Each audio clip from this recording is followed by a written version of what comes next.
It is 7 o'clock. I'm going to bring the meeting for the Zionsville Board of Parks and Recreation order. This is our regular meeting scheduled for Wednesday, February 11th, 2026. We'll start with the roll call. Chad Dilley. Here. Kimberly Lane. Absent. Dan Layton. Here. Kent Perkins. Here. Matt Milburn. Here. Anna Shapaw. Here. Doug Tischbein here. Do we have to, are we supposed to spell our name again, or is that just one? Hopefully it's learning. We should be okay. So I guess we're going to move into approval of last meeting's minutes. Has anybody had a chance to look at them? Any corrections or a motion to approve? Motion to approve. Second. Had a motion and a second. Motion's approved. Any public presentations or comments? We just want to take a vote on that. Oh, okay. We take a vote? Rookie. Ouch. First timer. Just kidding, Doug. Nothing but love. So vote. Chad? Approve. Kimberly's not here. Dan? Approve. Kent? I'm going to abstain. I wasn't here. Matt? Approve. Anna? Aye. Doug Tischbein approves. Good, John? Open it up for public presentations or any comments. Anybody online tonight? We're moving to staff reports. Jared? Thank you, Doug. Good evening, Park Board. Just to highlight a couple of items from the January Superintendent Report. Our Maintenance Division created 187 work orders in the month of January and completed 201. So actually completing a couple extra beyond what was created. 117 of those were preventative maintenance. And a big hand to our maintenance team for their response to the snow that we had in January. So getting to test our snow removal policy, they not only cleared our ordinance mound clearings, but also cleared additional pathways, parking lots, and routes to schools and common public areas in the village. So hats off to our park maintenance team for braving the storm and keeping our community moving. The Nature Center had 1,600 walk-ins in the month of January. Our Big Four rail trail counter had an impressive 4,977 counts. That was 541 cyclists and 4,436 pedestrians in the month of January. The Love for Lincoln campaign has now sunset after reopening the brick engraving campaign. With the January campaign, we added 125 additional engraved bricks. So that brings the total engraved bricks for the Love for Lincoln campaign to 369. And between that and the commemorative pieces of the gazebo, we have raised over $60,000 towards Lincoln Park. So extremely happy with the support and appreciation for Lincoln Park through that campaign. And we look forward to putting those dollars into the park for the public to enjoy. One final thing to highlight from the superintendent report, we have 2 employees that passed their second years of the National Recreation and Park Association schools they attended. So that is our senior team lead, Wright, who attended the second year of maintenance school, and our events coordinator, Ray, who graduated from event coordination school. So hats off to those as well. And this is technically a February update, but I did want to mention that our very own Director of Recreation Services, Mindy Murdoch, was just named the National Association of Interpretation Great Lake Region 4 Distinguished Interpretive Manager. So that is a region of the national organization that encompasses Indiana, Michigan, Ohio, and Ontario. So Mindy was named as the Distinguished Interpretive Manager for that region and will receive her award in Fort Wayne on March 24th. So special congratulations to Mindy for all of her hard work and exceptional practices in the field of interpretation. Congratulations. That is all from the superintendent report. Thank you, Jared. Appreciate that. Any questions for Jared? Mindy, I think you're up. Congratulations, Mindy. Oh, thank you, guys. Thank you. All right. So like Jared said, we kicked off January very busy within the department. So 1,600 walk-ins to the Nature Center. We also started our second round of Nature Connections programs with Eagle Elementary and Pleasant View. And those actually are going to be wrapping up the rest here in February, early February. A few highlights. We started our new Indiana Master Naturalist class. We do have 30 for this rounds of class. We had a sold-out owl prowl at Overly Warman Park on January 9th. They unfortunately did not hear any owls, but then, you know, a couple days later, I did a luminary walk at Elm Street Green, and I did hear owls. So I had to text them and let them know they're all over here.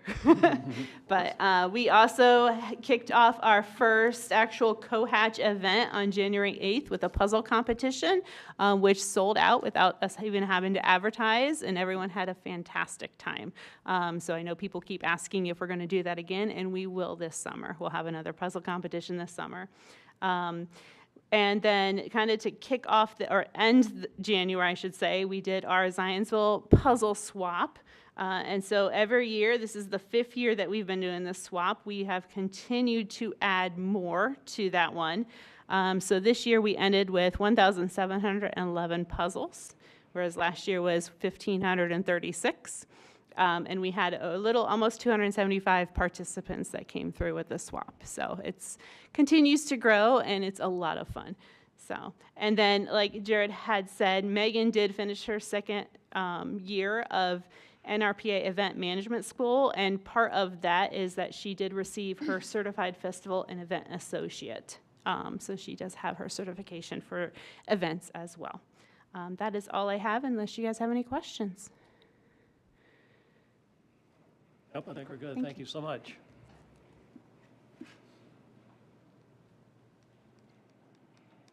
Going to move on to new business. Jared? Thank you, Doug.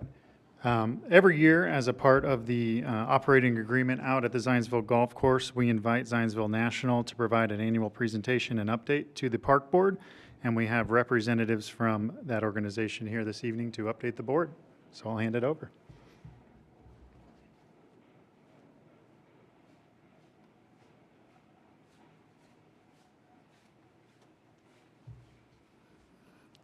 Thank you.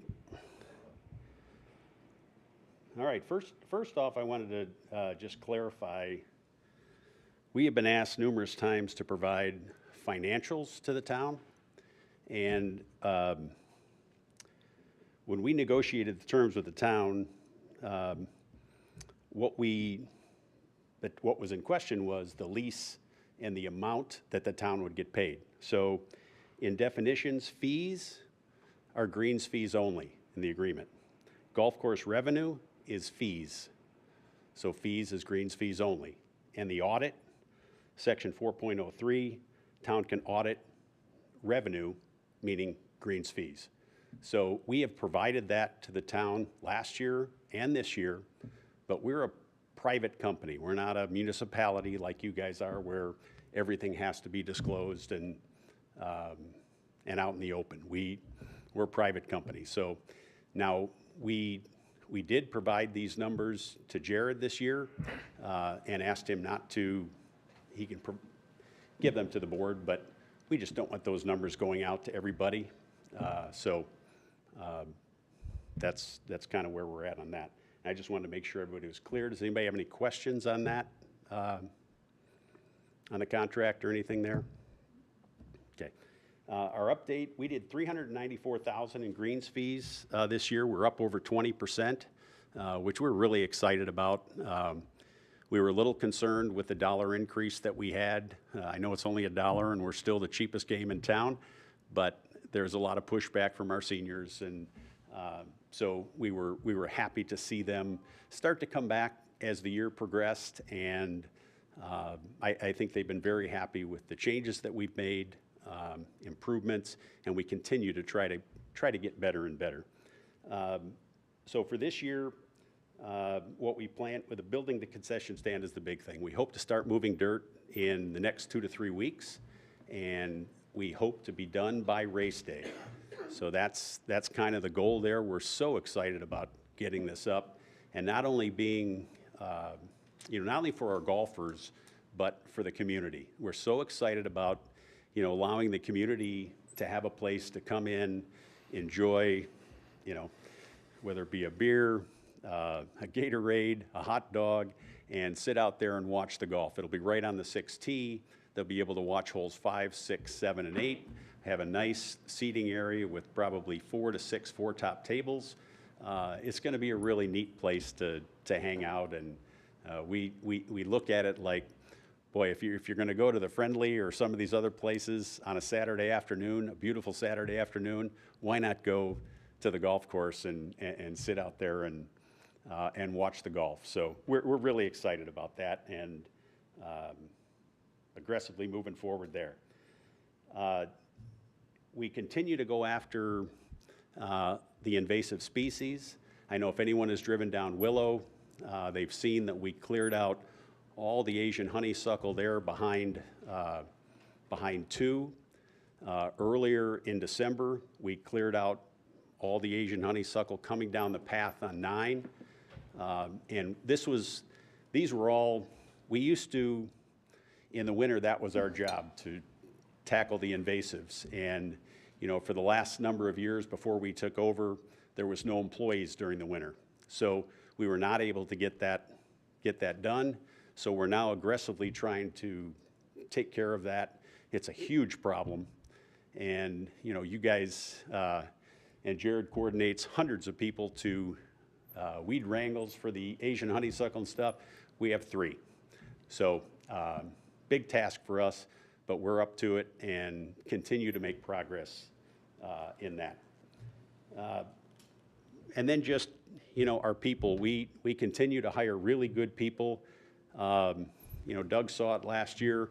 We have really good people that work at the golf course, and you know, we need to, because the golfers' expectations are getting higher and higher. As we make things better, we get better golfers out there, and the expectations are higher. So we need to continue to work hard, and with our people, we're able to do that. So we're really excited about the people we have, and, you know, and moving forward there. And the last thing is, we have the Duke grant we got for the pollinators. We have to figure this out, and I know, you know, I know it's a difficult issue, but, you know, we have about an acre between holes 3 and 5 that are now just thistle. Those looked great for a year, and then I know, you know, Jared being understaffed, you know, it's difficult to get people out there, but they were supposed to, you know, pull weeds and things like that, which was then supposed to let the pollinators, you know, grow up. And now we're spending, last year, we're putting twice as much weed kill down on holes 3 and 5 because of all the thistle, you know, blowing into the fairways and creating additional problems for us. So it's kind of turning into, you know, the opposite effect at this point. So we really need direction there on what to do. Behind 2T, when we did behind 2T, that was done in the fall. You know, heavy rains in the winter drove most of that stuff down the hill. Most of it is drained out into the creek. That's where we have a drain behind 2T that goes into the creek. And there is some at the bottom of the hill there, but that hill is a mess. So we just need some direction there as to, you know, can we go ahead and replant grass there and take care of it? Are they going to come back and put more pollinators in? We just need some direction there because it looks terrible now, and we need some direction. And we understand. I mean, you guys have four techs for 800 acres. So that's a tall ask. You know, I know you're taking over the mowing this year, and I don't know how you're going to do that, but that's another problem. But yeah, we just need some direction with what to do with our pollinators. Have you and Jared had a chance to talk about that directly? Well, I think you reached out to them, and Jared had mentioned, you know, doing something, but I haven't heard anything about what the decision was there moving forward. You need some time for that, Jared, or?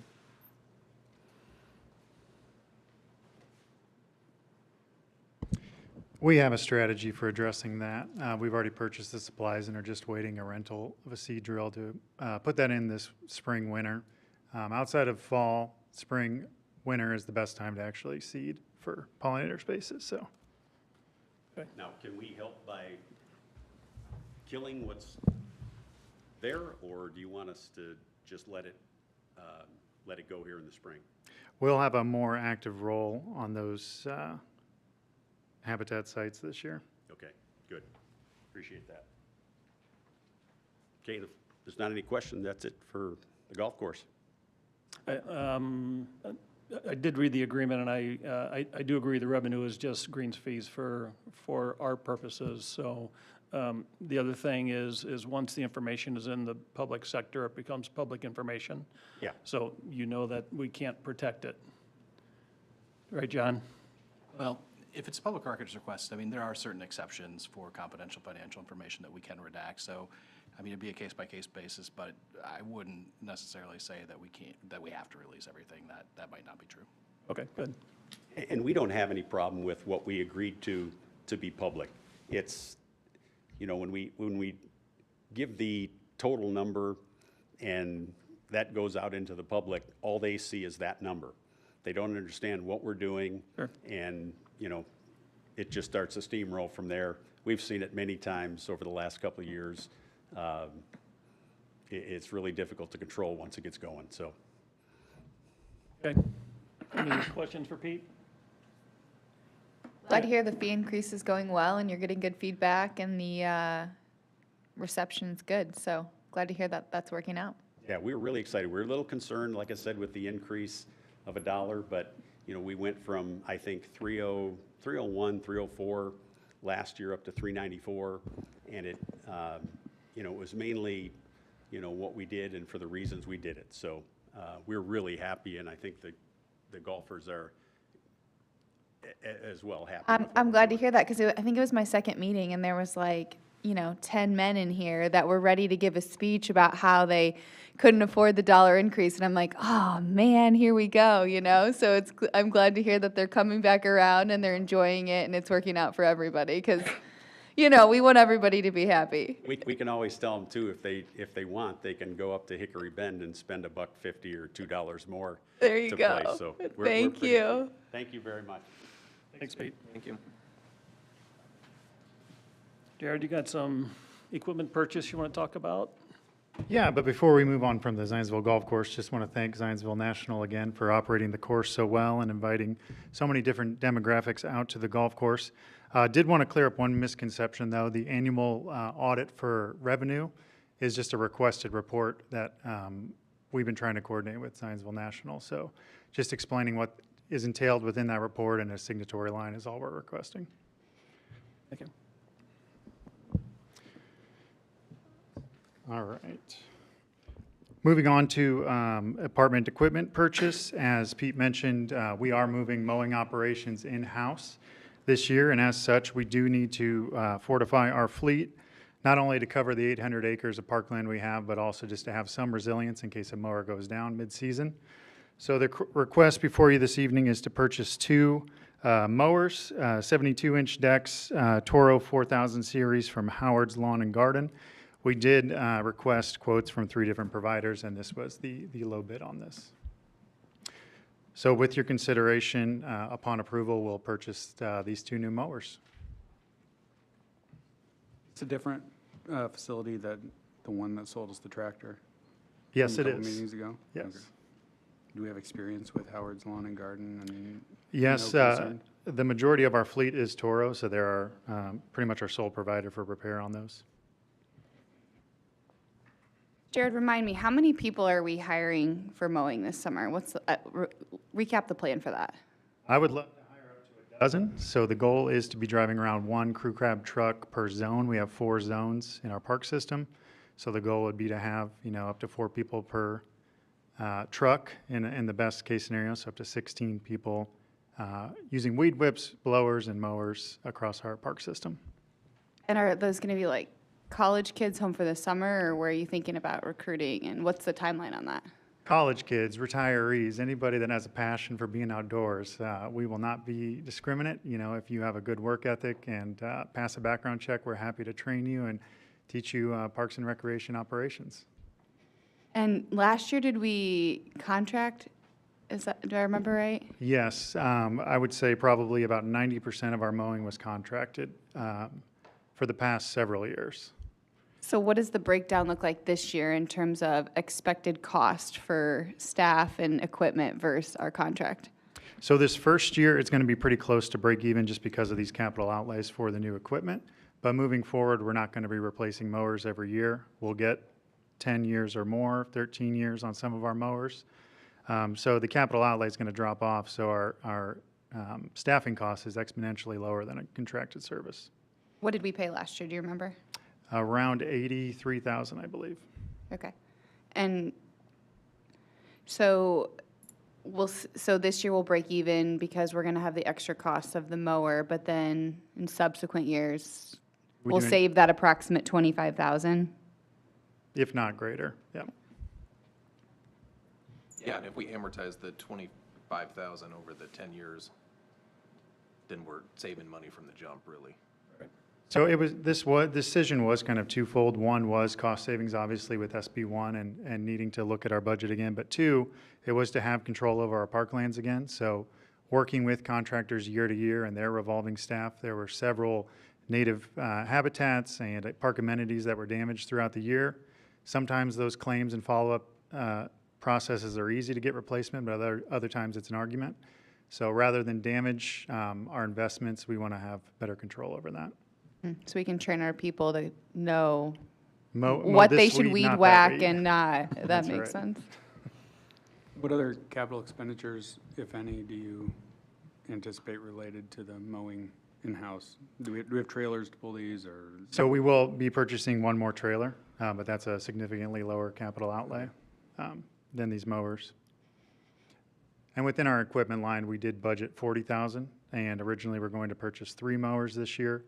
With the ability to purchase that small tractor at the end of last year with last year's funds, we're able to utilize that tractor as a tractor, but also as a mower. So we feel comfortable with just purchasing 2 new mowers this year.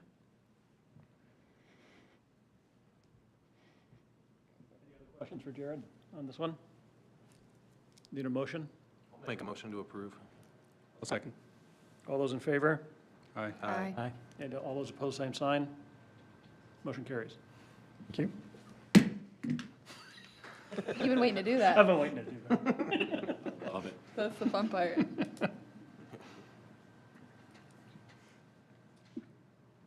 All right, moving to the temporary storage special permit agreement. Zionsville Rugby will once again return to Mulberry Fields, and as such, in recent years, they have requested to temporarily rent a storage unit to be placed in the parking lot. This is to house their goalposts. Historically, before this agreement, they would decommission or, break down the goalposts every time, and then volunteering dads would try to stuff them into their minivans and get them home to their garages where they took up space. So there's been no issue with this agreement in recent years. They secure the storage container when they're not there. They provide safety cones around it, and our park doesn't really start to take off until after their season's beginning to sunset, so we've never had a parking issue either. They've So, been a great partner, correct? what's that? They seem to have been a great partner. Rugby has been a fantastic partner. So if approved, the agreement would be from February until May of this year. The location would be coordinated through me, and the storage facility would not exceed 15 feet wide, 25 feet long, or 10 feet tall. That same dimensions as previous years. Correct. Yep. What has it been in the past? Like what sort of container? Like, This exact one. no, I know, but there's no picture, right? Oh, sorry. Yeah, previous years we did have the picture. It's kind of those dimensions approximately, and Like a it's shipping container, like a what you'd picture on a boat. Okay. Yep. No windows, just very utilitarian. Motion to approve. Second. All those in favor? Aye. All those opposed? Same sign. Motion carries.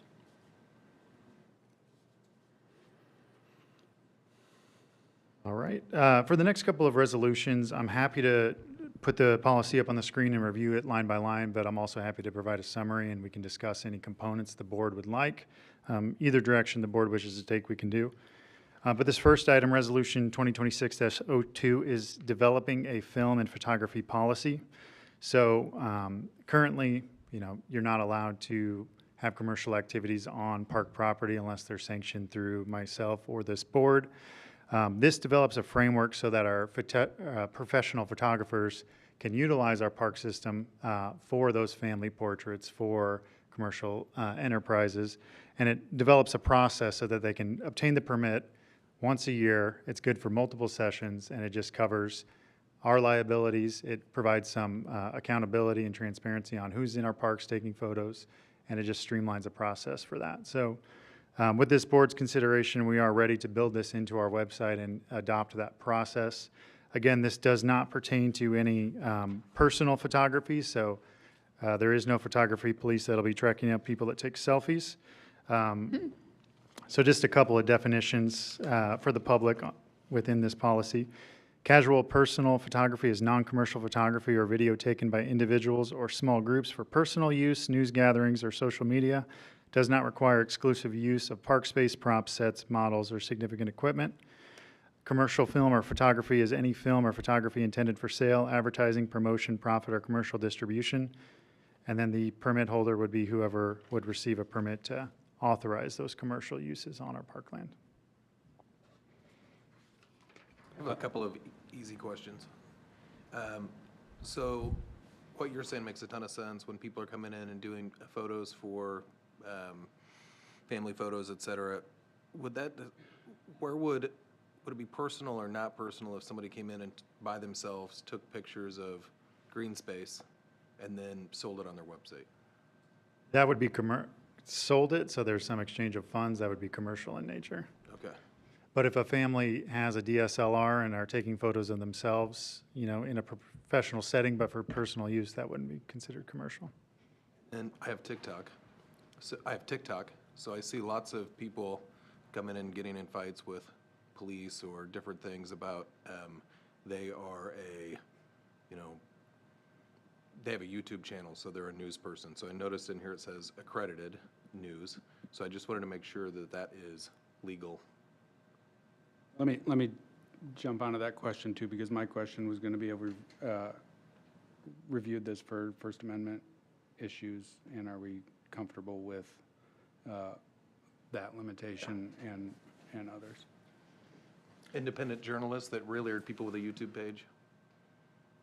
Yeah, they have been reviewed. I mean, if it's commercial speech, obviously there's a little bit less protections under the First Amendment, but I'm confident that this complies with our requirements under the First Amendment. Is this a standard practice in our surrounding communities with other parks? Is that what Cox Hill Gardens or something would have? Some of this language was a reference from Hamilton County Parks policy. So many of our neighbors do have this, and again, it's just a means. I remember in 2021, we had a student that wanted to do a film, and we had to jump through several hoops just to get him approved with this board and our former park board attorney. So it creates a process so that we can streamline these things, because not everything fits in a perfect box. Do you think there will be a significant desire for these permits? Do you think people will start doing this a lot? Is that? Well, really, it's going to be those that are already using our park spaces for their commercial enterprises. If they want to be compliant, it would be through this process. To date, we're not necessarily enforcing that, but working with ZPD, this would be a park rule that we could enforce and direct them to. How are we going to, if people are doing it and we're not enforcing it, how do we communicate this policy out so it doesn't cause issues? Is it just approach people and say, hey, have you heard we got a new policy, or what's the plan for that? Yeah, thank you. And that's primarily how we do share information. We'll have public-facing information on the website, and as policies and rules change, our staff are directed to point them to those resources. So. Going to be somewhat difficult to control, I have to assume. If you have festivals, which we've experienced in the past, there's a lot of people that are not going to apply for a permit to come in and take a lot of pictures, so it's... Well, and again, this would only apply to parkland, so anything with a road closure or anything like that is not in the purview of this policy.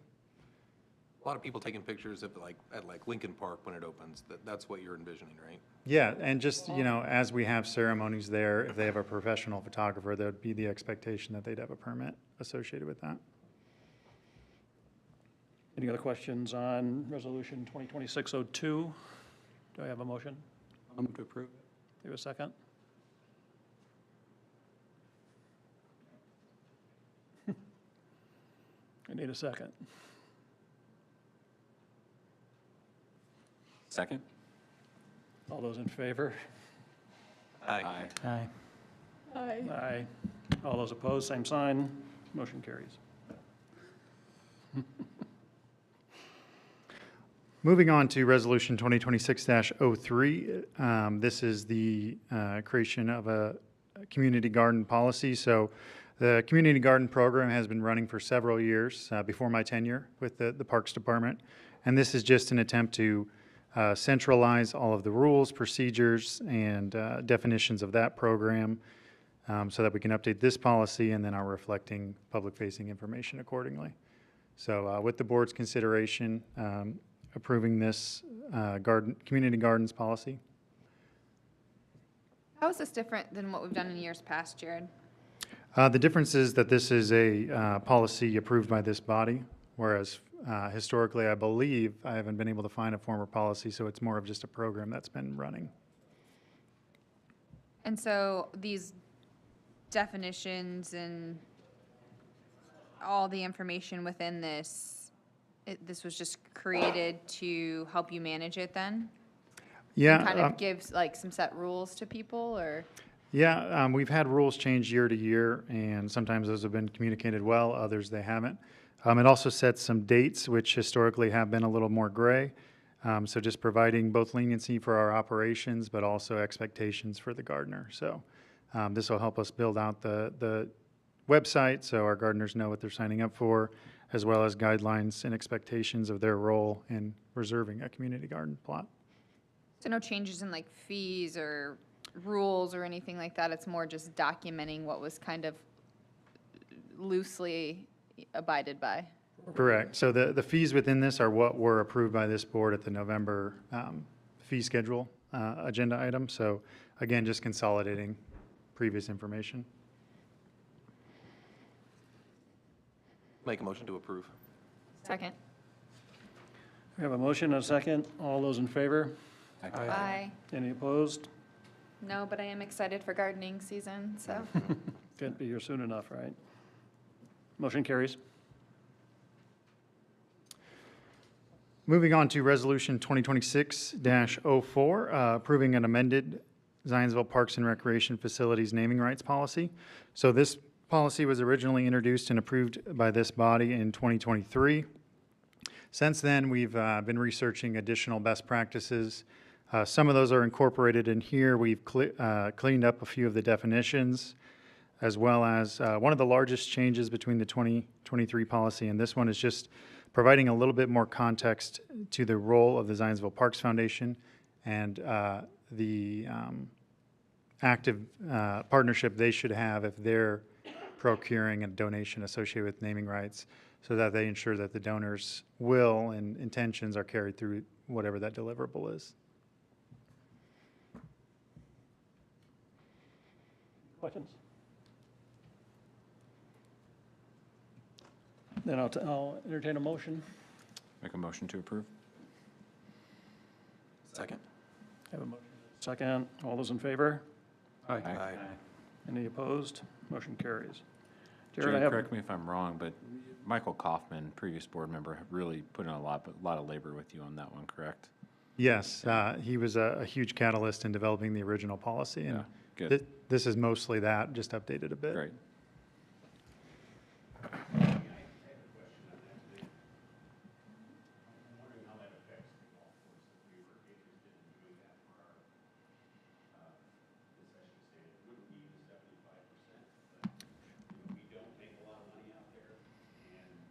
So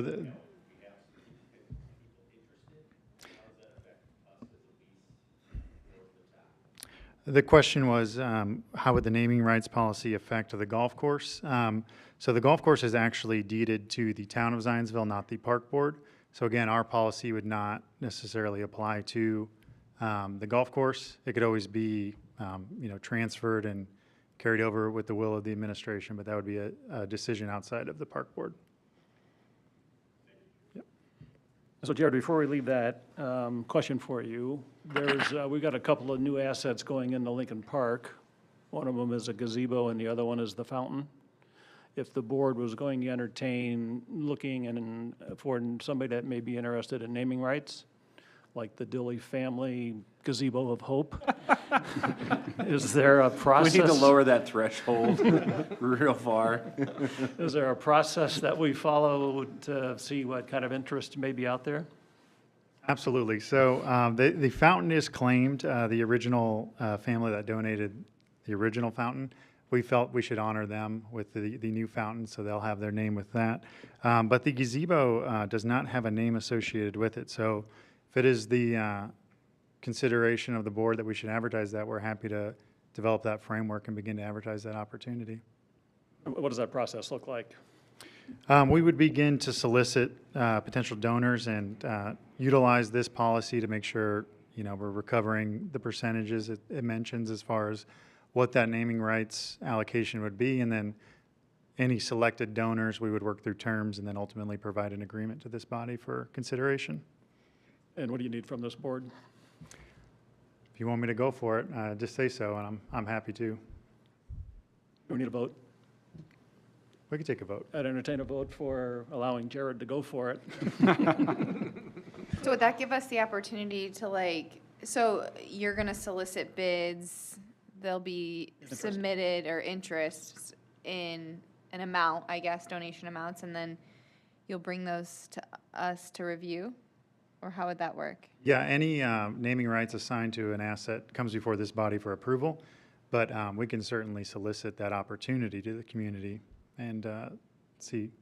And they would need to provide at least 75% of the cost of the gazebo. Right, and then we would work together on the term of how long that naming rights would be. So there's certainly some opportunity for negotiating, and if a proposal comes before this body and there's terms they want to change, that can happen. We'll go back to the donor until we find something that all parties agree to. And there was no family that had any name or association with it before? There was a family that donated it, but it was not historically known as that family's gazebo back in the 80s. I'll make a motion for you to solicit naming rights for the gazebo, also known as Go For It. Yeah, I'd like to see maybe some sort of bidding period, because I think it's worth it to see, considering what those bids came back at and what our budget is, right? To see how high of a bid we can get, right? And define a time period. If you'd like to formalize something like that, we could bring a resolution back at your next meeting. I think it's worth considering, yeah. So I'll second that then. Are you saying we should wait till the next meeting or do it now? If you want to have dates and everything, we can, just to make it more formal, we can come back with a formal resolution. That's good. All right, message received. Jared, I haven't seen you that excited in a while. Wait till we get to a lower agenda item here. Resolution 2026-05, approving an amended Zionsville Parks and Recreation Shelter Reservation Policy. So again, this policy was created in December of 2020 and has served us exceptionally well as we piloted a shelter reservation policy for our park system for the first time. This, again, is just an update, further defining some parameters. Now that we are exploring premier shelter reservations and what those entail, we wanted to delineate that. But much of the rules, fees, and restrictions are the same as the previous policy. Jared, walk me through the history of why it was just for-profits included and not non-for-profits included in the Parks Board approval process For fundraising specifically? for reservations. Historically, for-profit or non-profit could reserve after this policy was adopted. Is that the question? The question is, why are nonprofit reservations, why did we never have nonprofit reservations come through for board approval for any type of shelter or park reservation? What's the history on that? Why was it just for-profit only? The only time a shelter reservation came before this board is when there was an an additional ask onto just the base reservation, whether that was. I'm not talking about that specific instance, but think about like policy origin. Was there a reason why for-profits were included and nonprofits were not included?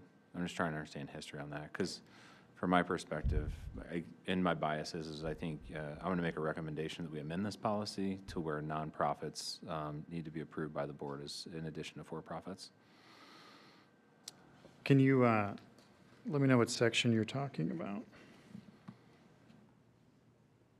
So this is the shelter reservation policy, correct? Correct. So the shelter reservation policy. So it says under program overview, it's intended for personal use, family use, community gatherings by residents and local nonprofit organizations. Commercial or for-profit use is prohibited unless expressly approved by the Parks Board. I can support residents wanting to use it, but I think nonprofits should face the similar rigor as for-profits should. Okay, sorry, I want to. Is there a policy bullet point that coincides with that sentence? So I'm looking at program overview, the very last sentence, last two sentences of the second paragraph.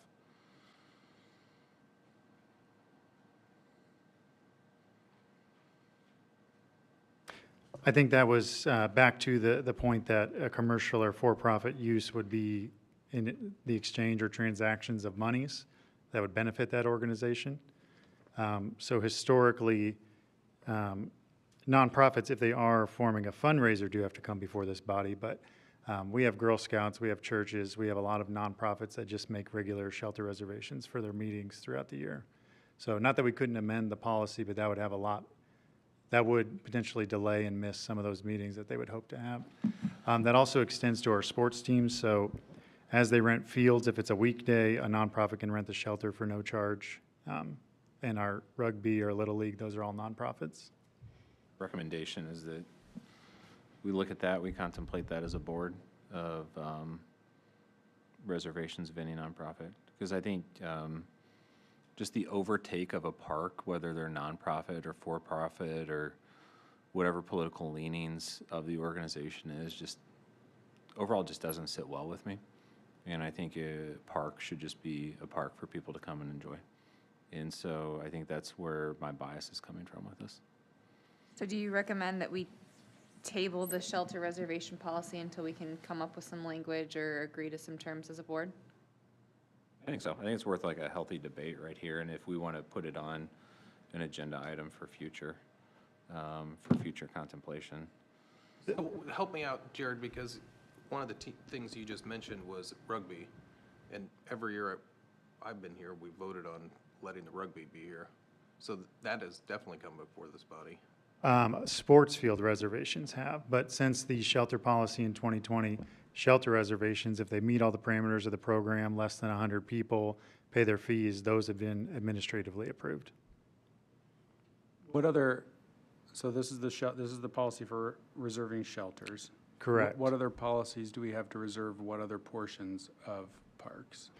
Historically, if it was an ask that doesn't fit within the shelter reservation policy, that would be a special use permit before this body for adoption. Special use permits always come before the board. Correct, except for, we are currently discussing the special events application, which these terms are not necessarily black and white, so there's a little grayness on authorities and responsibilities of whose policy pertains to what. So we are actively working on that. So I can't rent an entire park except for Lincoln Park, but I can rent a shelter at Mulberry, for example, and then what other permit do I need to use to have an event, to use Mulberry for whatever else? So going back to rugby, what sort of permit or permission does rugby have? Because they're not necessarily using a shelter, I don't think. Yeah, so we can take a couple more steps back to our financial sustainability policy that we developed and that hierarchy of use in our park system. So our public funds attempt to subsidize barrier-free access to our parks. So that's our parks, our trails, our large community events. as individual use becomes more prevalent in an amenity, so if it's a sports team using a part of a park, or if it's a garden plot where it's the sole person benefiting from that program, we adjusted our rates and our costs to recover a different percentage of those. So the shelter policy seeks to establish individual use for that shelter reservation or permit holder, exclusive use of that immediate area, unless it's Lincoln Park or Upper Elm, which we've delineated as premier reservations. So for the duration of either 4 hours or the full day, they can have exclusive use of that area, assuming they follow all rules and guidelines of the policy and pay the fees. And we've had exceptional success with our shelter reservation. We've really only had 2 issues of someone leaving it in disrepair, and we were able to recover the cleaning fees for that as those instances happen. So we've built it into our operations that we set up these shelter reservations in the morning. If there's a changeover of reservations, we swing in, change the cue cards out, and actually inspect the shelters to ensure that they're in the same condition as they were received. But essentially what we're doing is providing exclusive use of a public amenity for a duration with these reservations. If I want to take over a complete park, I want to take over Mulberry Park, that's a special event use permit? Correct. And the policy with that is a nonprofit doesn't have to come to the board for a special use permit. There's some nebulous committee inside of the town that decides that, but a for-profit entity comes to the Parks Board for approval, correct? So again, special event is housed under its own policy. It's an administrative policy with the town. And we don't have a special event policy with the Park Board. We could certainly explore a unique policy for this board. What I do when I utilize a special use permit, like the storage container earlier, it's when there's a request that I feel is appropriate but doesn't necessarily fit into any of our established policies. We frame that in the special use permit and bring it before this board. So that's included. It's really any use beyond what is expected in that area. So we've utilized that for rocket launches and hot air balloons with the Scouts. So it's kind of a catch-all for any of those special requests, but again, it goes before this body. I mean, I have a kid that does cheerleading there, right? And there's shelter there and you know, peace with that. So I guess my recommendation is probably separate. It's more so on special event that takes over a complete park, regardless, because we had a couple events last year, both of them you could deem as political, that took over the complete park for that time. And my bias is that the park should be available at all times for all people, and we shouldn't be hosting events like that regardless of the political nature. And so it's not an attack on one agenda or another. It's a bias that parks should be here for everybody at all times. And so I think that for future conversations, maybe we could discuss that. Well, Chad, here's my question. So at some of those events you're talking about, it's not like people weren't allowed to go, right? So it was open. So what if somebody used this policy to reserve all shelters at Mulberry? Yeah. And then, you know, they didn't say nobody could come. Yeah. Is that starting to move into the same Territory there? Same territory. Because that says over 100 if you're expecting over 100. Correct. Yeah. So that's 400 people. Yeah. So we could certainly modify that language if we want to make it 100 guests per date or whatever, you know, correlate it to an event rather than an individual shelter. That could provide some limitations there. We just have to be careful when we're talking about maximums on events. I mean, there's, you know, this is something we could maybe discuss in executive session, but there's a ton of case law on, you know, restrictions on parks. So it's just, you know, a very fraught area. What if you just said no to special events, period? Well, I guess it depends on how you want to define special events. I mean, you can't really, depending on the size of the park, you can't put an outright prohibition on letting people gather there. I mean, there are certain restrictions you can put on as far as time, place, and manner restrictions if they're neutrally applied, not taking content into account. So, you know, if you said, you know, no, if you didn't want equipment of a certain kind to be able to be on park property, that's a restriction you can put into place. But to just say that there's a hard cap on the amount of people that can assemble in one place, I mean, I think we'd have a really hard time defending that. And we've, in preparation for the eclipse, we actually did a little research on best practices for people per acre in a park. And a park like Mulberry Fields can accommodate easily 2,400 people, even though parking would be the limiting factor. There's really no limitations on even best practices of how many people could be out there. Yeah, I feel like regardless of what those things are, I feel like that the policy lacks the ability for the town to be heard. You know, I think that one of the things we had last year, there was a misconception of what we were allowed to do and put us in a pretty, I feel like, unfair predicament. And so it also, I don't know what your opinion would be on that type of stuff too, of like having the community having a voice one way or the other on some of those things. Or at least it coming before the board, right? Not being just made by one or two, a decision being made by one or two people. It seems like maybe we just need to call an executive session to determine how we want to shore up the shelter reservation policy and special events and special use permits as a board, and then come back next month ready to vote. Because I think it sounds like there's probably some things we need to work through and agree on. I would agree. So I would make a motion to table this until after we have an executive session to further discuss this. I'll second it. All those in favor? Aye. Aye. Aye. Anybody opposed? Motion carries.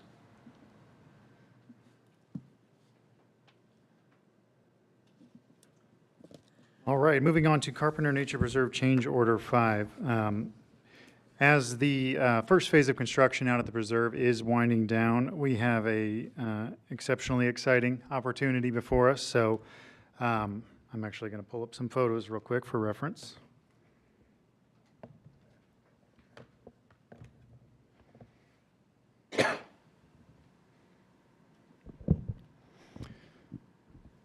So in 2021, as the town and park board began to envision what Carpenter Nature Preserve would be, we went through the master planning process for that future preserve. And with that, we were able to capture the intent of many of our stakeholders, cast a vision for what the preserve would be and what the preserve wouldn't be, and also understand what was on site and what is salvageable versus what really isn't going to serve the public interest. So one of those items were the former clubhouse and bunkhouse of the Wolf Run Golf Course. As a part of the master plan, these facilities were evaluated for their existing life and the application of utilizing those structures with remodeling and remediation to turn them into a nature center. So we had that analysis performed by Delve Architects, and their recommendation was that it would be cost prohibitive to attempt to modify these structures to become a future nature center, and it'd be much more cost appropriate based on the existing life and a lot of the unknowns about the structural integrity and systems within this to just plan to build a new structure when that time came. So knowing this and seeing these former structures out at the preserve, our plan was to just kind of cordon them off from the public and place renderings on the fence line of what would come here. Through the generosity of the foundation and interest, they want to keep supporting our park system, and one of the items that they see as a liability for the town as well as an opportunity to begin to cast the vision for that new nature center would be to demolish these existing facilities. So a couple of reference photos. This is the former clubhouse. Park maintenance has boarded up all of the windows and doors for security while construction goes on. And this is the former clubhouse. So the Zionsville Parks Foundation, through their executive committee, will make a recommendation to their board in special session tomorrow to fund the demolition of these two structures. So demolition would include bringing down these structures and abandoning the former septic system, and then filling with topsoil and reseeding, so that when Phase 1 does open later this year, it won't be these former vestigial structures that are in the way, but it'll be an opportunity to look down the bluff onto the scenic floodplain and just begin to envision the preserve further. So working with our contractor, we were able to acquire a quote for what that work would be, which is $73,405.95. So the consideration for the board this evening would be whether or not to approve change order number 5 for Carpenter Nature Preserve for the demolition of the former clubhouse and bunkhouse in the amount of $73,405.95, contingent on the Zionsville Parks Foundation approving funding for that work. The septic system is going to be abandoned in place, or is that part of the removal and demo? Abandoned in place. Okay. And as I think you've mentioned to us that this is, everything inside has been auctioned off and there isn't anything that can be repurposed, in your opinion?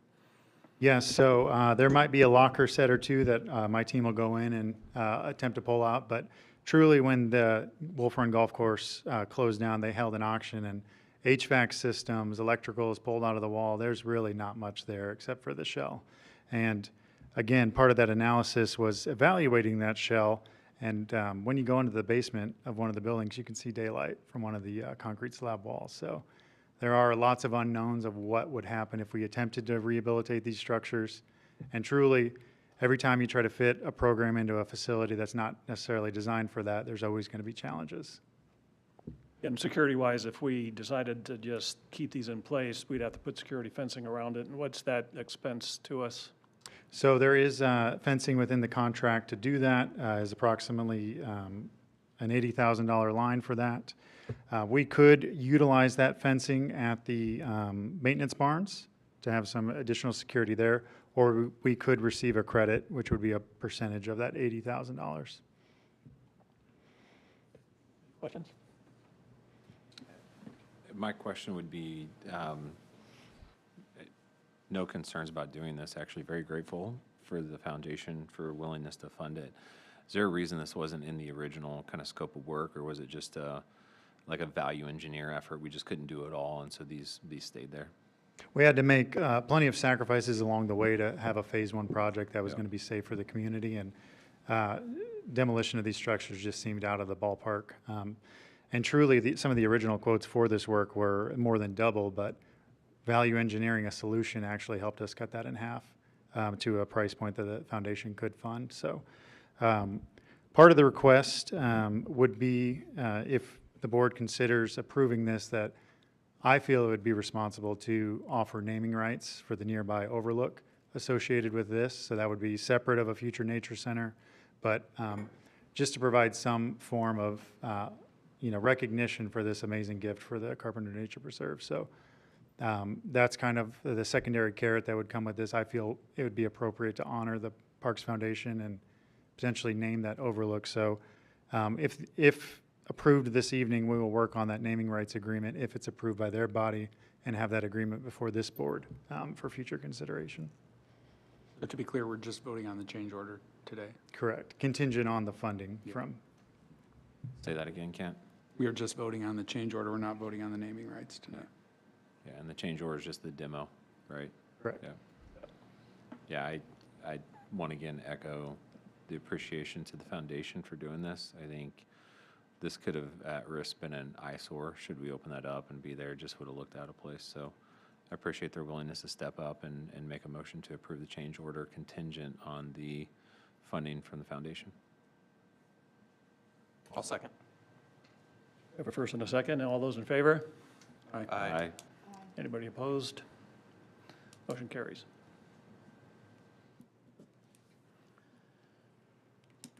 Go ahead, Jared, we're moving on to old business. That's right. So the first item of old business is the 2026 fleet upgrades. So shared today and updated on the online agenda were the new quotes associated with the cash incentives we'd receive if purchased. So I wanted to provide a little bit more context to the enterprise program that the town does utilize. So The majority of departments within the town of Zionsville utilize the enterprise program. We are now getting to the point where the trade-in cycle is beginning to make sense as far as our return on investment. So I'll try my best to explain the total cost of ownership, which is the model they use to not only evaluate the cost of the leases, but also the back-end equity as well as the maintenance estimates on any given model as you keep it. So currently, the Parks Department is enrolled in 5-year leases for the existing leases we have. That box at the top above the graphic is the total cost of ownership. Comparing a 5-year lease, which is where we are with most of these vehicles, and what a 10-year lease might look like. So again, just deferring to trade in these vehicles. So currently, the resale value of one of our F-250s that is proposed to be exchanged can be up to $24,000 at the end of a 5-year lease. Extending that to 10 years, that is closer to $6,000. So again, looking at the maintenance costs of the fleet, specifically this vehicle in a 5-year lease versus a 10-year lease, the average monthly maintenance for a 5-year lease is $64.72, whereas with a 10-year lease, that's $102.51. So looking at the life of those leases, the cost per mile is $1.18 for a 5-year lease and $1.37 for a 10-year lease. But looking at this graphically, exploring this new model we're proposing, having a 5-year lease or a 10-year lease, as the lease is extended, those maintenance outlays are expected to increase. So through their models and their calculations, they're showing that it is approximately $13,174 cheaper to trade in these vehicles when, specifically this model, when it has reached that point where equity makes sense. So I did pull our vehicle invoices for the past 2 years, and we've only received a couple $100 over the past couple of years, and that was for tires and brakes was 23, tires and oil changes. So that gets to this slide where we'll talk about these different vehicles. This is our entire fleet, as well as the maintenance plan. So that maintenance plan category, there's 2 maintenance plans offered by Enterprise. The full maintenance plan is bumper to bumper. Anything that happens within that vehicle, within that 50,000 miles, is going to be taken care of by Enterprise. We don't even see the invoices. So the alternative program is the maintenance management program, where we take those vehicles into those same preferred vendors through Enterprise. We receive their organization's discounted services costs, but we incur those invoices on the back end. So again, the full maintenance plan does not include tires and brakes, and that is just because those do wear out dependent on the driver. There's a lot more flexibility. We can incorporate those into the management plans on the front end when we're leasing, but we historically haven't. We just have purchased those outright as needed. So that's kind of the 2 programs that our fleet is enrolled in currently with Enterprise. So before you on the screen is our current fleet. The 2 items in blue are our recreation vehicles. So that is our Creek Stomper and our Trail Hopper. The Creek Stomper was inherited from the police department, who inherited from the fire department.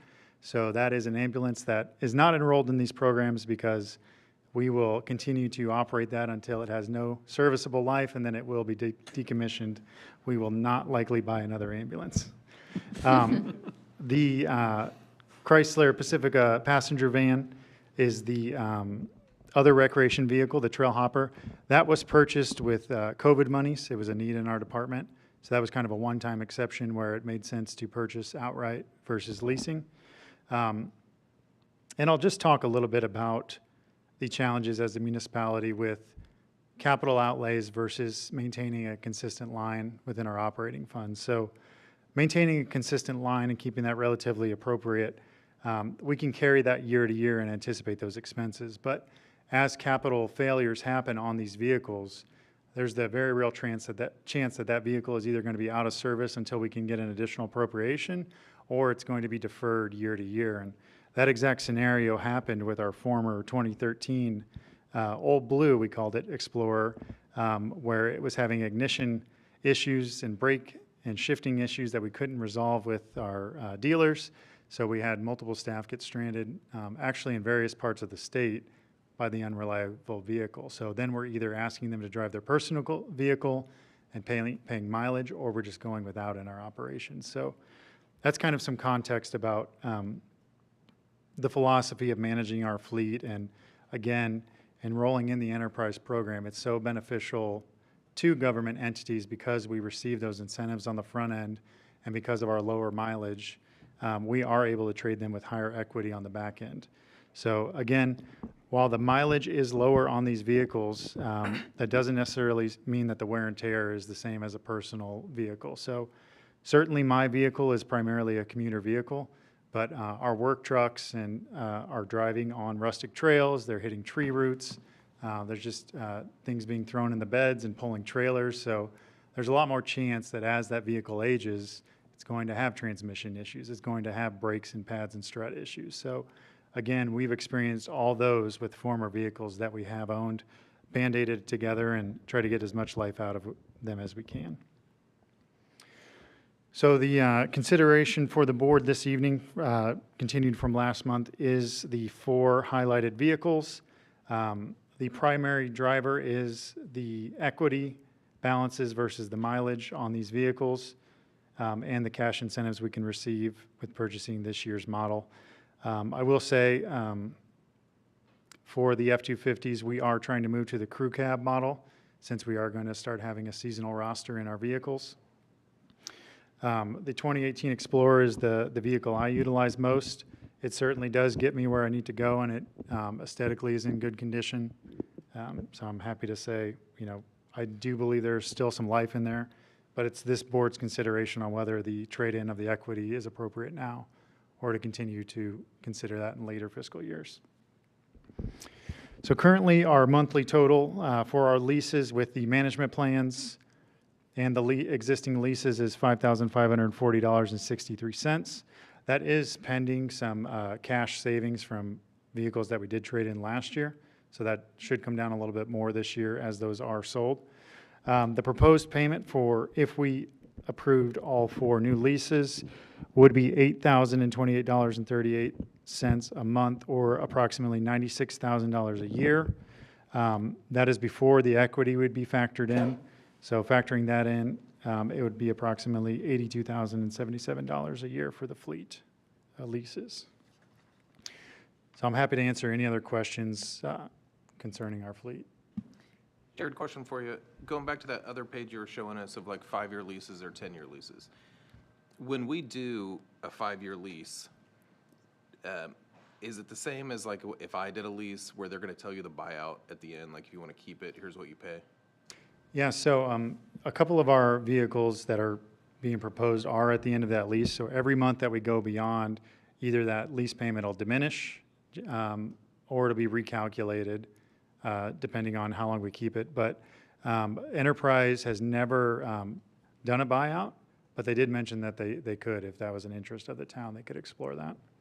So that was So I don't know enough about this stuff, but I did talk to somebody who is in the car business and managed dealerships and is familiar with the auction process and all that kind of stuff. And kind of the thought from him, which made sense to me, was when we're done with these 5-year leases, if we're doing 5-year leases, if we've had any issues that needed, a transmission changed, or there was $2,000 for this or $3,000 for that, the benefit of doing a 5-year lease would be trade those cars in, trade those vehicles in, and the ones that we've had 0 issues with, instead of trading it in at $35,000 or $40,000, that we purchase the buyout at the end and keep it to $60,000, which would be kind of before you start running into major maintenance issues. Is that a possibility in this kind of program, or is it like, no, if we want to keep it, we're going to continue to pay a lease payment? We can't, because what it looks like to me, let's look, if I look at number 9. So it looks like to me where it says estimated lease equity, the 15,000, yep, right there. Like, that's a bad example because that's the one with 68, but let's look at the line 7. 26,000 miles, does that mean we could buy the vehicle out for 16,000 and then save $1,000 a month? And if we kept it 2 more years and it had 38,000 miles or 40,000 miles, that we could turn around and say, now's a good opportunity to do this, but take advantage of the fact that they've given us the option at the beginning on the lease. And if we've got no issues with the way we've been running them, buy them out at the end. But the ones that we have had any type of issues, take advantage of the fact that they're on the hook for it and give them back until they have 65,000 miles. I think that's certainly something we can explore with Enterprise. I can have that conversation. My only thought with that is, while we might have some that haven't had issues yet, it's that unknown of when something might begin to fail, especially if it's beyond that 50,000 miles or that 5 years. I'm not sure the full maintenance plan would still be there. We might move down to the maintenance management plan. So that's another question I'd have to clarify with Enterprise, but I can certainly bring that to their attention. What other people's thoughts are, but Yeah, I agree with that. I'd love to see, so which ones are at the end of their term that could be bought out? You said it was just 2 of them, Jared, or? So really, it's our 2019s. It's coming up on 5-year with the 2026. I believe they're sunsetting in April. Okay, so the ones with 26,000 miles and the ones with 32,000 miles. So yeah, I think, so then in that case, we could buy both of them together for, what is it, 16 and 17, so 33,000. I'd love to, and then the payment, I'd love to compare that, right, over the next 5 years, like what the payment's gonna be, because to Matt's point, I think we could probably get another 2 or 3 years out of these cars, still have a little bit of equity in them, but have also saved tens of thousands in that interim period. yes, because right now, because of COVID, the price of these things have jumped so dramatically, which also means there's high equity, which is, I think, is what they're telling us, but also it means that it means that it's a good deal for us because there are more equity than what we would have anticipated in 2019 or 2018. Which is why the payments have gone from $430 a month to $993 a month. Exactly, yeah. I just have a different thought process with this. I think that looking at this with equity is a trap. I'm not seeing the maintenance history that justifies it. And so I'll be voting no based off of, I'm not seeing maintenance history that justifies it. I For think any of you've them. got, yeah. I think it's like a trap. It's a sales to say, hey, here's your incentive to get your equity in and things like that.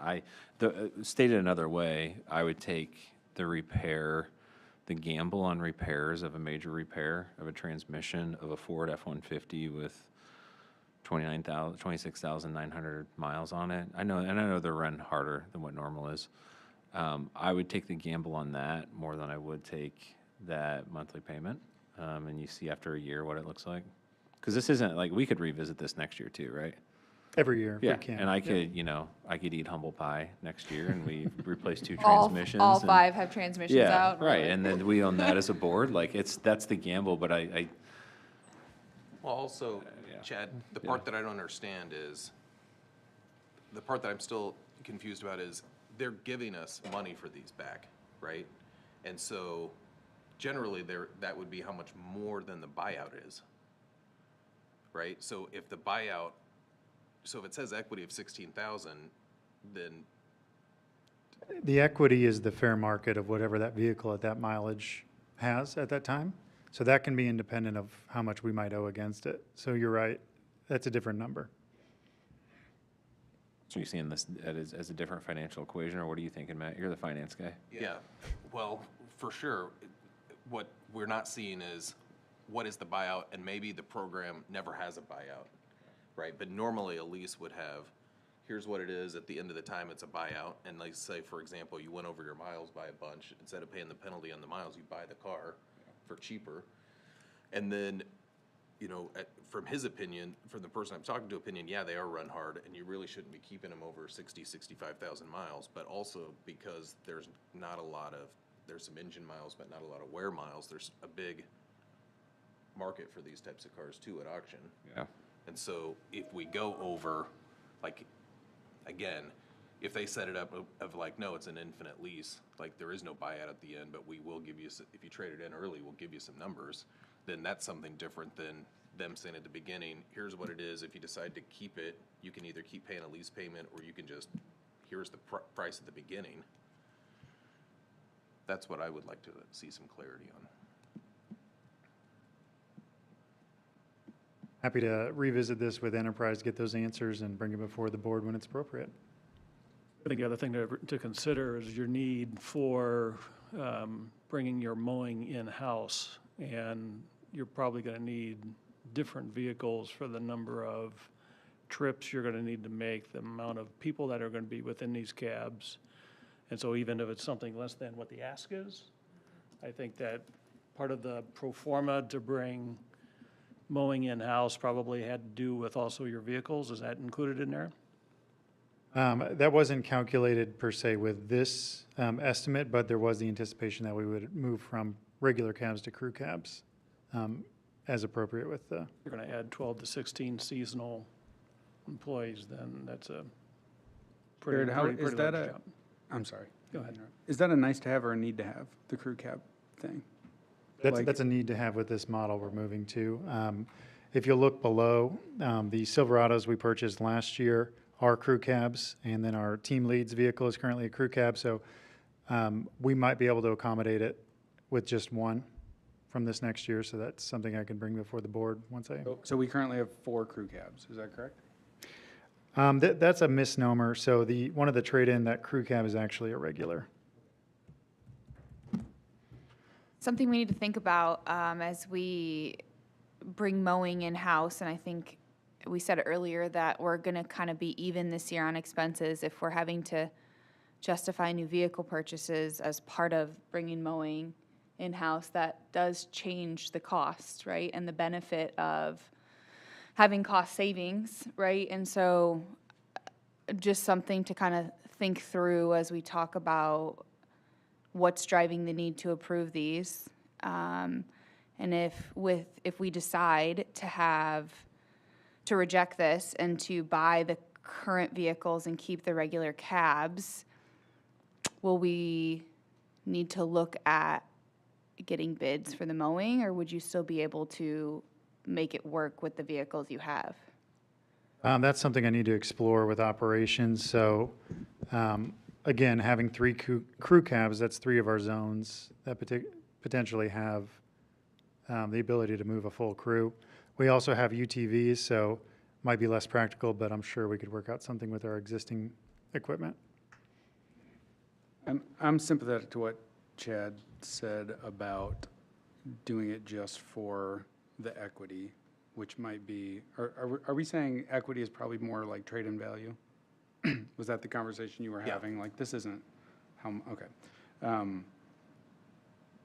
I would like to see more reasons based on need than based on opportunity, if that makes sense. So if we need more crew cabs, bring that to us. If we need to diversify the fleet so that we don't have 7 cars that are all the same age, or 7 vehicles that are all the same age, like, that's a reason, based on need, not based on opportunity. And so I feel what Chad was saying about, it feels a little bit like, I don't know if this is what happened, but Enterprise is like, hey, we got this good deal for you. Do you want 4 new cars? Which is how it would feel like if I went and bought a car, right? Right, and so, what the other piece of that is, that equity is like, okay, well, here's the trade-in value, but if we keep it, you know, if we keep it a couple more years, you know, It doesn't just go to zero. it doesn't just go to zero. Right. And we have the opportunity to say, oh, some of these things have bumper to bumper. We don't see an invoice. But it would also be, do we know if they fixed anything that we didn't see an invoice for? We receive a receipt of the services, but we don't receive an invoice. Okay. Yep. So there hasn't been any, so far there's been nothing done other than normal maintenance of oil and tires? Invoiced items has only been oil and tires. There's been services throughout the years for the vehicles in the full program. Okay. So But then that maybe would just be regular maintenance. Yep. nothing like, We haven't had any catastrophic failures, to my knowledge, on the vehicles that are 5 years or younger. yeah, nothing other than filters and oil changes and, Fluids and Yeah. radiator flush, all that. Yeah. Yep. are we getting the oil changes? Are we getting the oil change less because it's not, because we can turn them in? Or are we getting the oil changes just as often or more often because they are the way they're run? We follow the manufacturer's recommendations Okay. for all vehicles, regardless of whether we see an invoice or not. So again, these are still our assets. We take care of them to the best of our ability. I think what's unique about our fleet is that there is a secondary market, which you're not necessarily having on much of our equipment. You know, we can always surplus a mower or anything like that, but that's a loss leader there for sure. We only surplus when it's truly not serving our community any longer. This is a unique program that really only applies to our fleet. I think I heard the recommendation be is that we table this until next month, and Jared, you're going to come back with additional information that we requested, and we'll put it to vote then. Or continue it again. This is, not incredibly time sensitive. I want the board to feel comfortable with their decision. Yeah, and I would love to see how, if there's a need for trucks based on the mowing, how all those numbers work out, just to make sure we're still tipping the scale the right way. Because those vehicles are expensive, so. Thank you. I'm sorry, did you make a motion? I missed it. Sorry, I think I. Do I have a motion?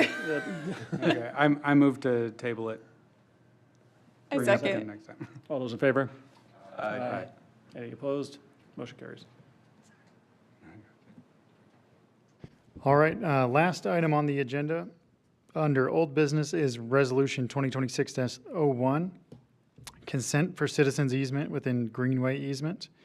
I will hand the microphone over to Roger Burris, Lions Club member and attorney for the board as well, I believe.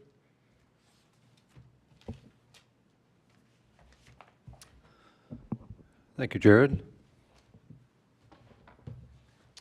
So I was here at the last meeting. If anybody wasn't here, my name's Roger Burris. I've practiced law in Zionsville for many, many years, including representing this board for 35 years. The situation with Lions Park and dealing with an old easement from Citizens Energy Group, which actually predates when Citizens acquired. I mean, Zionsville used to have its own water utility, but a long time ago they sold it to Indianapolis Water Company, which then eventually became Citizens Energy. And so the Lions Club, we're trying to we have 5 acres of land we're adding to the park and trying to redo that. There's an old water vault. There's a concrete structure with a valve that's been abandoned for probably 40 years. And also a test well. And originally, Citizens Energy said that if, in order to vacate those easements, they wanted the Lions Club to give them another easement in another location. And we've really had quite a few discussions about that. And because the Lions Club and the Parks Board have a very good working relationship regarding putting in a pathway along Eagle Creek and connecting that pathway to Elm Street Green and all the way to Creekside Park and beyond in both directions. We thought it was problematic, to have to put a new well in that area. And Citizens also assured me that they thought the likelihood of actually needing to put a well in there was pretty slim. And so it's like, we're going through all these gyrations trying to make this work. And we keep talking to them, banging on them. Fortunately, you asked a lot of questions last time I was here. And I threw all those questions to Citizens. And we talked to some other people in Citizens. And so they finally come back and said, Tell you what, if the Lions Club will accept full responsibility for the cost of eliminating those old structures on the 5 acres, citizens will not require a new easement. So I think that's a win-win. Yeah. Win. But the one thing I promised citizens was that I would still, they would still like to have a water rights somewhere. I mean, another part of their problem is if they put a well, it actually turns out that they were thinking the new well might go in the area of that 5 acres, which is like in between Elm Street Green and Lions Park. Plus, that well would have to be built out of the floodway, I mean, it's going to be a structure that's pretty hard to hide. That was another one of the things that we really didn't like about it, and you didn't like about it. So, and they'd have to run piping from that point to like 96th and Ford Road. So, I think if they need an easement in the future, they're going to have lots of options on parkland, perhaps, or other land, and they have the ability to, they have the right of eminent domain to acquire land if they need to. So I think everybody just concluded that let's not make this too complicated now. So I no longer need your consent to create a new easement, but I did tell citizens that we would make sure that you knew that they might be needing more wells in the future, and if so, then the town and hopefully not the Lions Club, but the town will need to deal with that in the future. So I just wanted to thank you for your help, and it's kind of weird that I'm asking for something and now I don't have to, but I just want to make sure you understood what was going on. At least See you if had to you stay had to any the end of the meeting questions. to do it. Yeah, I'd like to make a motion to apologize Yeah. for Second. keeping him here for an hour and a half. I appreciate that update, though, because when you showed us that picture last meeting, and I was just thinking about the future of the park, not only is it very, not aesthetically pleasing to look at, but it would largely dictate what you could do with the park. And so I appreciate your hard work, and I appreciate citizens being willing to do that. I know it seems like right now they're getting a lot of heat on other things. So I appreciate them, kind of putting our interest as Lions Park and the Parks Board at the forefront of what they're doing and allowing us to kind of move around that. So thank you.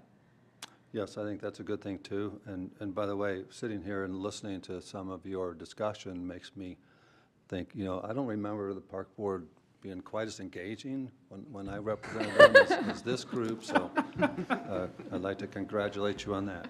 So what you're saying is you didn't mind staying till the end? Thank you, Roger. So I think since this is in business, to dispose of it, since you won't vote on it, I would just make a motion to withdraw. Motion to withdraw. Second. All those in favor? Aye. Anybody opposed? Motion carries. Can we pause just to thank Mr. Burris for his longtime service to Yeah. the Parks Board here? Thank you. Yeah, thank you. Is that why you ran for vice president? You want us to honor you someday? No, not at all. No. I didn't, for the record, I didn't run. You see how I changed that narrative? He's going to get a gazebo anyway. Yeah. All right, one last agenda item, other board-related items, the Public Art Oversight Committee. We have the opportunity to consider a new public art installation in one of our parks. So as following our public art policy that was crafted in 2023 in large part by Michael Kaufman, as mentioned earlier this evening, we will convene a oversight committee to review the proposal from the artist. That body will be comprised of 2 park board members, 2 cultural district members, 2 artists, and other community stakeholders as appropriate. So that committee will review the proposal, make a recommendation to this body on whether to consider and approve that proposal for public art in our park system. So hoping to have that meeting before our next park board meeting so that consideration can be before you all. Just an update. Let's see, how many people are on the committee typically? Minimum 6, but I believe there are 9, because I asked a couple other stakeholders. Nice. Yeah, that's exciting, very exciting. Okay, moving on to claims. Unless, Jared, do you have anything else? That's all for me. Moving on to claims, we have an approval for approved claims, motion to approve. Jared, I had a quick question on the Komodo tractor that we had repaired. Remind me back last year, what did we budget and vote on to spend to get that repaired? So the Kubota tractor that was repaired was actually a year-end reappropriation approved by town council. So Okay. we moved some funds around so that we could accommodate that expenditure. So while it appears on the 2026 register, that expense was actually tied to 2025 funds. So what did we approve to pay for it? The exact amount that's on the claims. The 3,200 or whatever?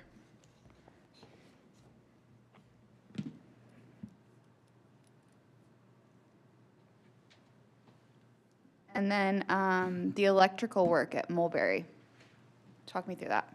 Yes, so we've been having issues with the electrical outlets as well as the photocell, so we just hired an electrician to get us back operational.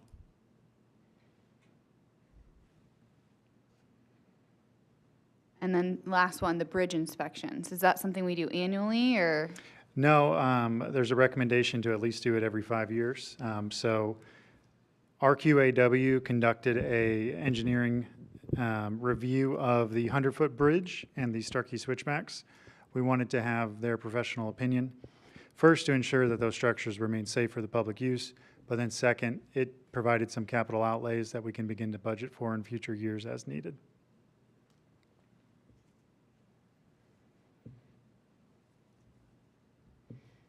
Else on claims? We have a motion to approve. I'll make a motion. Anna, do I have a second? Put me on the spot, Doug. Second. All those in favor? Aye. Aye. Anybody opposed? Thank you. Any open comments from the board before we adjourn?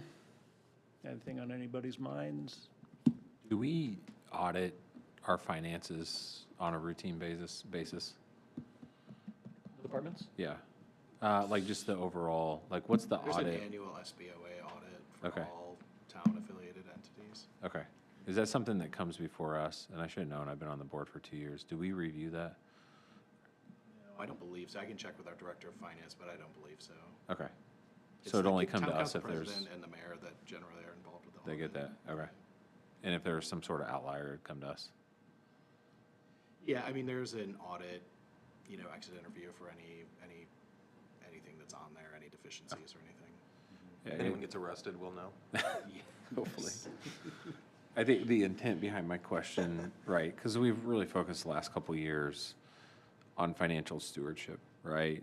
A few years ago, Jared had to go back to the town council and ask for more money, right, which was uncomfortable for everybody.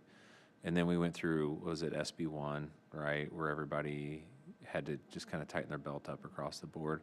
So I feel like as a board, my perception is we're in a good like rhythm, pattern, disciplined. I mean, clearly we're going through, should we lease or should we buy for the 15th time, right?